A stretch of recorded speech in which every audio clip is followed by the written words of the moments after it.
so I'm going to continue on with knife cuts.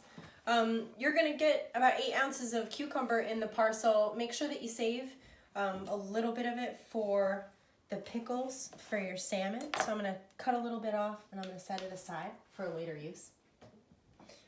Then with the rest, I think I'm just going to keep the peel on. I like the fact that there's more nutrients in that peel, but also the color contrast is really nice.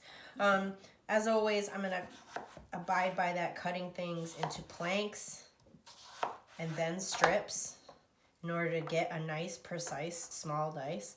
I can get a lot more precise with my cuts when it comes to something like a carrot and a cucumber versus something a little more imprecise like the cuts that will come with something like a cabbage or a radicchio.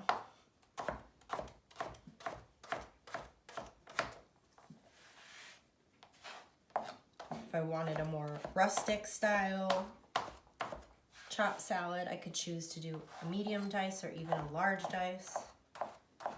Sometimes with like a summer chopped, I'll go super rustic.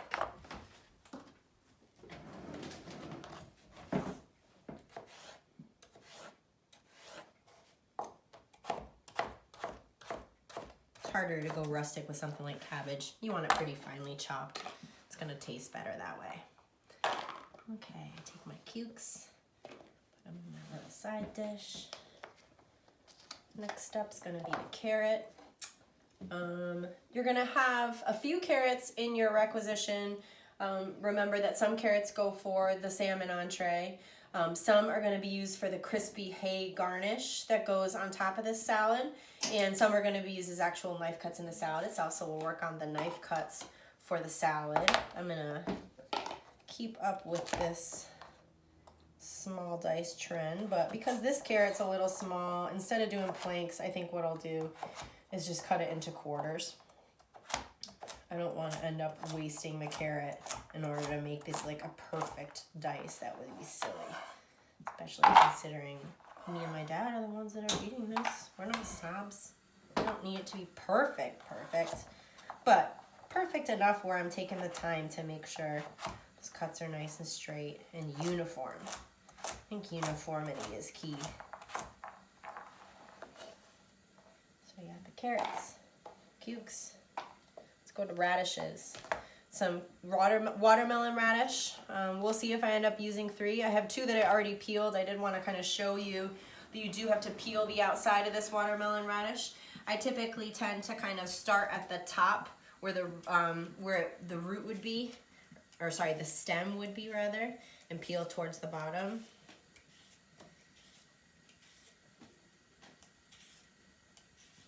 And then we can do kind of a variety of cuts, really. The different ways that you cut something like a radish, it's going to experience how you taste them. The texture changes and therefore the flavor experience is going to be different. Let's do our first radish, some little thin sliced half moons. So I cut it into wedges, and then I'm just gonna go straight up and down. So we have these beautiful little half moons that look like little watermelon wedges. One of my very favorite vegetables. They're super versatile. You can roast them, you can glaze them, you can grill them.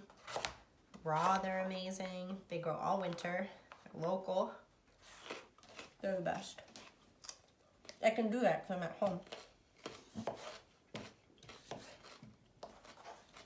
Okay. So, take these guys. And then the next ones, maybe I'm going to showcase the crunch of the radish a little bit more. And maybe just kind of showcase the way the radish looks too. So these are going to be more like little wedges.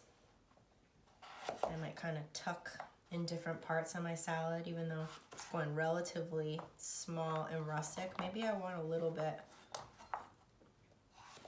something extra to kind of give a little bit more eye appeal. Like 2 of those. That's good. Just a few like that.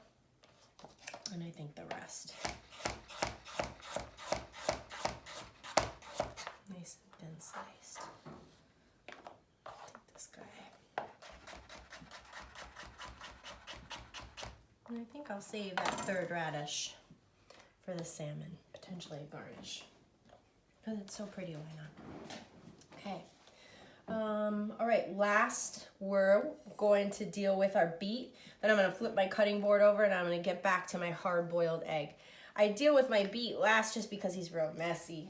So messy, in fact, that I'm going to put gloves on just because it does dye my fingers. It's going to dye my board a little bit.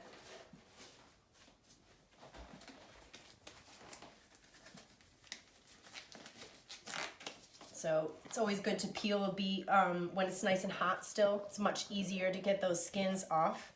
I am going to try and keep the dice nice and small and relatively precise as well. And so I'm gonna stay with that cutting into planks, and then strips, and then cutting those strips into dice. Put him over here, maybe pile these two on top of each other. Strips. This knife's nice because I can just kind of slide it right off the edge. Scoop right underneath it. Have a little jumper. He's got to go in the trash. My slices.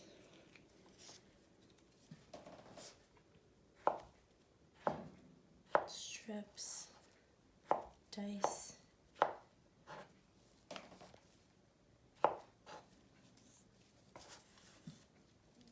May not want to use your whole beet, depends entirely on the size of the beet, and you kind of want to judge because you don't want any one of these ingredients to kind of overpower the rest.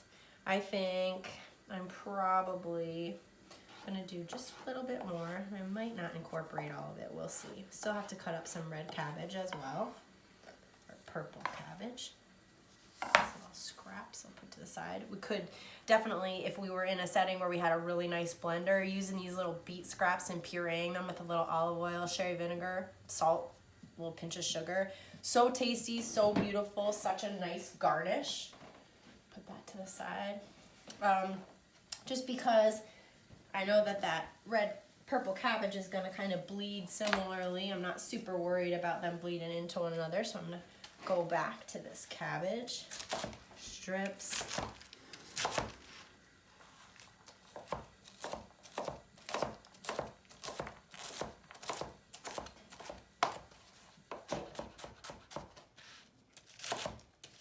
We don't really have to worry about sanitizing in between tasks because none of these vegetables are compromising one another. There's nothing really we have to worry about as far as that, which is good.